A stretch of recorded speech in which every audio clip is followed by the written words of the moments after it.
በዚህ በኩል ደግሞ ጸዳለ ለማ ሰፊ ልምድ ነው ያላትና ጸዳለ መድረኩ ያንቺ ነው።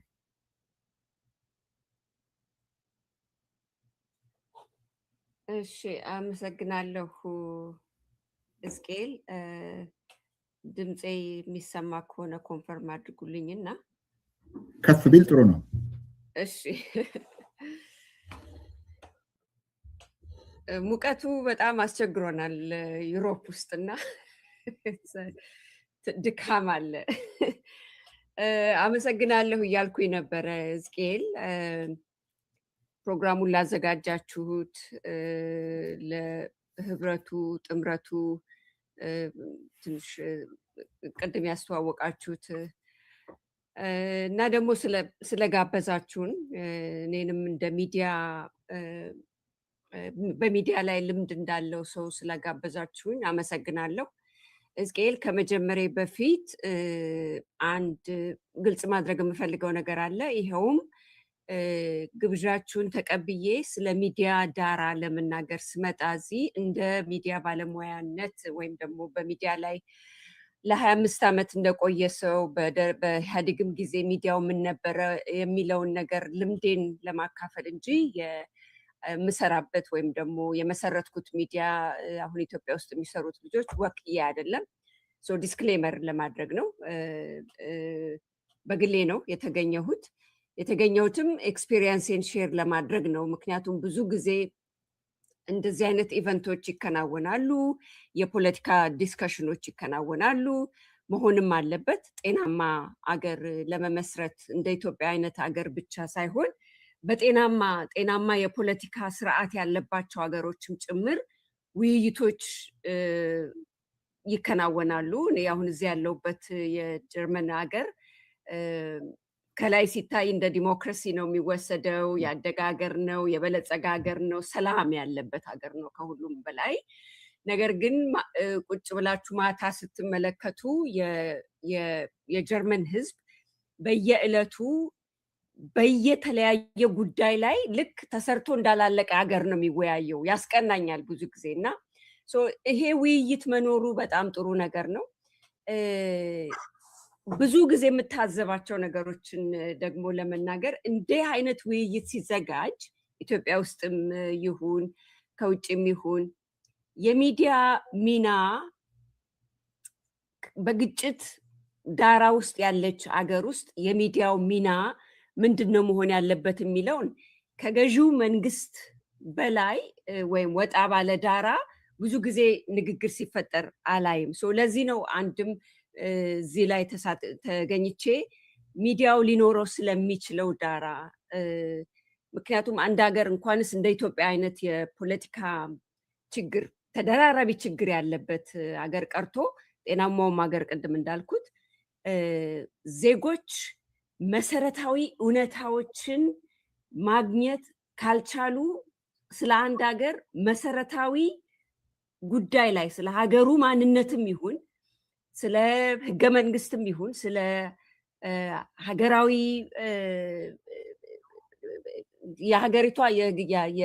የሀገሪቷ የመንግስት አይነትም ይሁን እርቅ ቢባል ስለ ተቋማትን መልሶ መገንባት ቢባል እውነተኛ መረጃ ያላገኘ ህብረተሰብ ያለበት ሀገር ውስጥ አንድ አይነት መስማማት ላይ መድረስ ከባድ ነው። ብዙ ጊዜ ስመለከት እንዲህ አይነት ኢቨንቶች ሚዲያውን በተለይ ደግሞ ነፃ ሚዲያ፣ ምክንያቱም እኔ የመሰረትኩትም ነፃ ሚዲያ ነው፣ ስሰራበት የነበረውም ነፃ ሚዲያ ነው። የነፃ ሚዲያ ሚና ለእንዲህ አይነት ዳራዎች ምንድን ነው የሚለውን ነገር በጥንቃቄ ስለማቀው በማህበርም ይሁን በድርጅትም ይሁን በፖለቲካ ድርጅትም ይሁን በትጥቅም ይሁን በማንኛውም አንዲት አገር ውስጥ ብዙ የሀሳብ ፍጭት ያለበት የትጥቅ ግጭት ያለበት ተሰርቶ ያላለቀ ሀገር ሁሌም መታወስ ያለበት ነገር የነፃ ሚዲያ ሚና ህዝብን ከህዝብ ጋር ለማገናኘት መሰረታዊ እውነታዎች ላይ መስማማት ላይ ለመድረስ ሊኖረው ስለሚችለው ሚና ከማንም መጥፋት የለበትም። ይሄንን መናገር ፈልጌ ነው እዚህ ፓነል ላይ። ምክንያቱም ፊሎሶፈሮች አሉ እንደነ መሳይ ከበደ፣ ፖለቲከኞች አሉ፣ እስቄል አንተም አለ። ብዙ ጊዜ የኔም ፖድካስት ላይ እንግዳ ነበር፣ ስለ ፖለቲካ እናወራለን። ከዛ ይልቅ ስለ ሚዲያው ሚና ለመናገር ነው። ይሄን ለመናገር የተወሰነ ዳራዎችን እንግዲህ 5 ደቂቃ ተሰጥቷል። የኢትዮጵያ ሚዲያ ዳራ እኔ አትሊስት እኔ ከገባሁበት ጊዜ ጀምሮ ወደኋላ ማየት ይቻላል። ነገር ግን እኔ በአክቲቭ እንደ ሚዲያ ባለሙያ ተሳታፊ ከሆንኩበት ጊዜ ጀምሮ ኦልሞስት 25 ዓመት ከኢህአዴግ ጊዜ ጀምሮ ያለው የሚዲያ ዳራ እንዴት ነው ነፃ ሚዲያ ስለ አንድ ሀገር ግንባታ የራሱን አስተዋጽኦ ማድረግ ያቃተው በኢትዮጵያ ዳራ ውስጥ ስንመለከት እንደኔ ግምት እንደኔ ድምዳሜ የነፃ ሚዲያ መኖር ለሀገሪቷ ለሀገር ግንባታ ለሀገረ መንግስት ግንባታ ለጤናማ የፖለቲካ አስተሳሰብና የፖለቲካ ኦርደር መኖር ሚና አለው። ግን በኢትዮጵያ ያለው የሚዲያ ዳራ ተገቢውን አስተዋጽኦ አድርጓል ብዬ አልገምትም። ይሄም ደግሞ በራሱ የሚዲያ ውድቀት ብቻ አይደለም። ሚዲያው ራሱ ኦፕሬት የሚያደርግበት ሚዲያው ራሱ የሚንቀሳቀስበት ዳራ በጣም ትልቅ ተጽዕኖ የነበረው ነው። አሁን ባለው የብልጽግና መንግስት ባለው የሚዲያ ዳራና በኢህአዴግ ጊዜ የነበሩ የነፃ ሚዲያ ዳራ ለሀገረ መንግስት ግንባታ ሊኖራቸው ስለሚችለው አስተዋጽኦ ስንናገር በኢህአዴግ ጊዜ ከኢህአዴግ ጋራ በጣም ብዙ ስንጨቃጨቅ እንደ ነፃ ሚዲያ በጣም ብዙ ስንጨቃጨቅ ስንፋተግ ጋዜጠኞች ሲታሰሩ ሚዲያ ሲዘጋ የነበረው ትልቁ ቻሌንጅ ዳራው መንግስታዊ የሆነ የነፃ ሚዲያ የራሱን አስተዋጽኦ እንዳያደርግ መንግስታዊ የሆነ ወይም ደግሞ ከላይ ወደ ታች የወረደና በራሱ ተጽዕኖ ስር ማሳደር የሚፈልግ አይነት መንግስታዊ አሰራር ስለነበረ የነፃ ሚዲያ ዳራው ያን ያክል አድጎ በልጽጎ ለሀገር ግንባታ አስተዋጽኦን ማድረግ ያልቻለበት ትልቅ ፈተና የነበረበት ወቅት ነው። ከኢህአዴግ ጊዜ ወጥተን ደግሞ አሁን የብልጽግና መንግስት ከመጣ በኋላ በተለይ ደግሞ የዛሬ 8 ዓመት ጀምሮ ማለት ነው አገሪቷም በብዙ ግጭቶች ውስጥ ስታልፍ ሚዲያው በኢህአዴግ ጊዜ እንደነበረው ተጠቂ ሳይሆን ይሄ የምለው የነፃንም ሚዲያ ጭምር ነው ለመናገር የምፈልገው ተጠቂ ብቻ ሳይሆን የግጭቶች ራሱ ተዋናይም ሆኖ የወጣበት አካሄዶችን ነው ያየ ነው።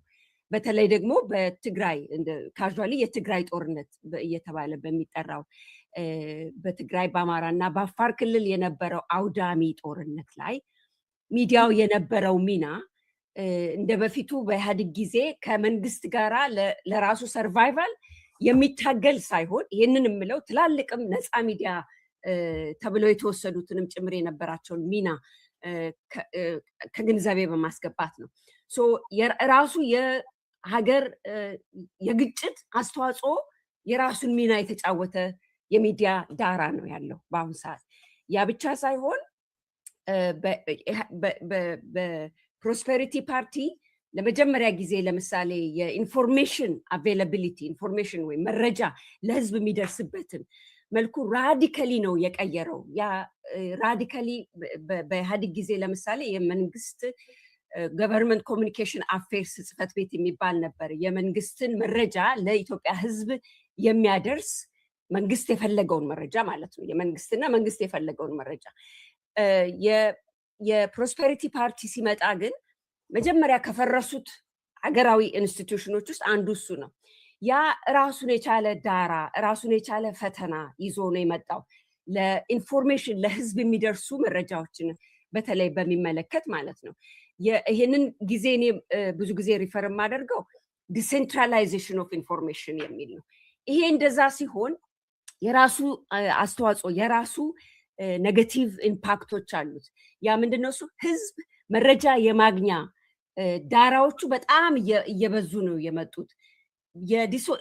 የዲሴንትራላይዜሽን ኦፍ ኢንፎርሜሽን ግን ከአንድ መሰረታዊ ነገር ጋር መያያዝ ነበረበት። እሱም ከነፃ ሚዲያ መጎልበት ኢንስቲትዩሽናላይዝ መሆን ጋራ አብሮ የመምጣት ዳራ መሆን ሲገባው ይህን ትቶ ሁሉም ሰው የራሱ የመረጃ ኪንግ ነው የሆነው። በተለይ ደግሞ በግጭቶች ወቅት እነዚህ ነገሮችን የምንረዳው በግጭቶች ወቅት ነው።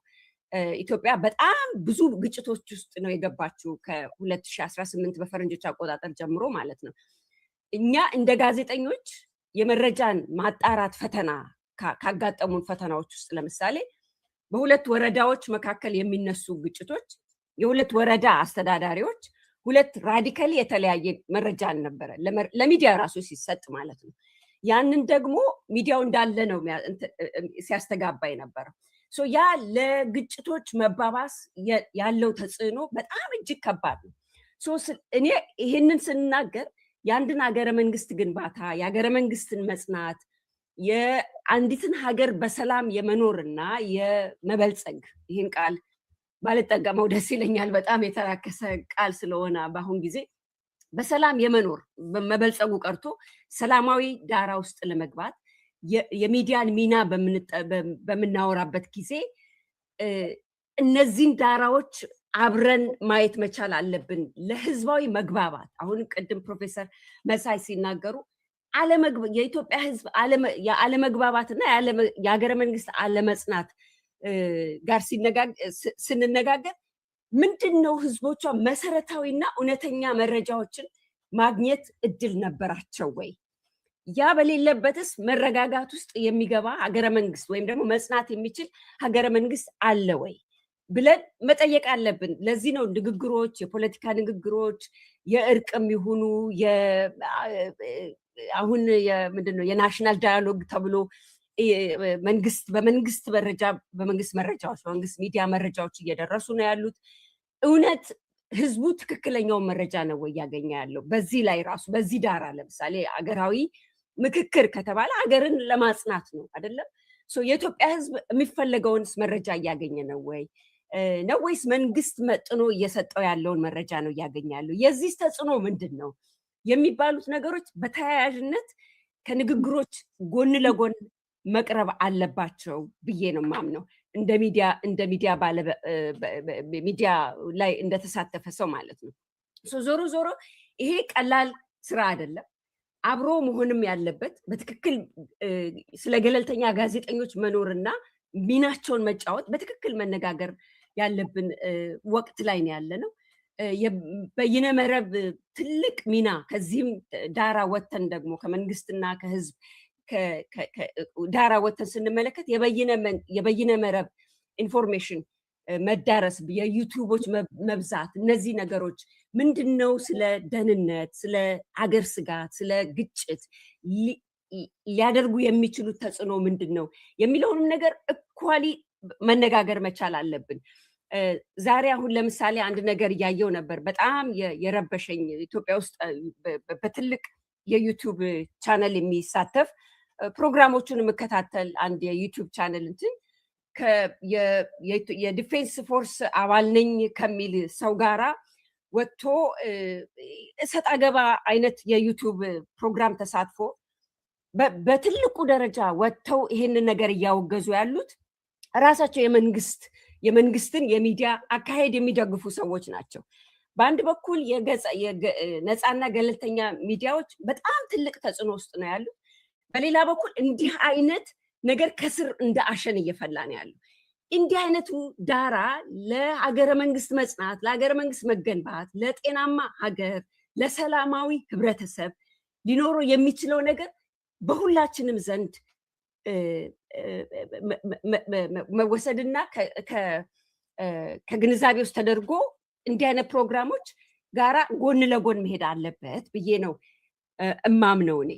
እርቅም ይሁን ከግጭት ውጭም ይሁን ከግጭት ውስጥም ሆነን ይሁን በእርቅም ላይ ሆነን የሀገር ምክክርም ይሁን ስለ ፖለቲካ ዲስከሽን ይሁን ያለ ነፃና ገለልተኛ ሚዲያ በነፃና በገለልተኛ መልኩ መስራት ባልቻለበት አገር መገንባት አትችልም። ኢትዮጵያ እንደገና ትገንባ ከተባለ እንደገና ልትገነባ የምትችለው ካለንበት አሁን ኢኮኖሚ፣ የማህበራዊ፣ የፖለቲካ ክራይሲስ ውስጥ መውጣት ካለብን ያለ ነፃና ያለ ገለልተኛ ሚዲያ መሆን ስለማይችል ማንኛውም ተደራዳሪ፣ ተከራካሪ፣ ተወያይ ይህን ጉዳይ አብሮ በእኩልነት ሊያስኬድ ይገባል የሚል ነገር ለማስጠንቀቅ ነው እዚህ ፕሮግራም ላይ የተገኘሁት። በመጨረሻም ከመውጣቴ በፊት አንድ ግልጽ ማድረግ የምፈልገው የዚህ ማህበር አባል አይደለሁኝም። የአደረጃጀቱም ላይ ሚና የለኝም። እዚህ ፕሮግራም ላይ የቀረብኩት የሚዲያን ሚና ለማጋራት ነው። ጥያቄ ካለ በጥያቄ መልስ ምላሽ ለመስጠት ነው። ይሄን ካልኩኝ ወደሚቀጥለው ፓነሊስት ፕሮፌሰር ሕዝቅኤል እንድትጋብዝ በዚህ ጨርሳለሁኝ። አመሰግናለሁ።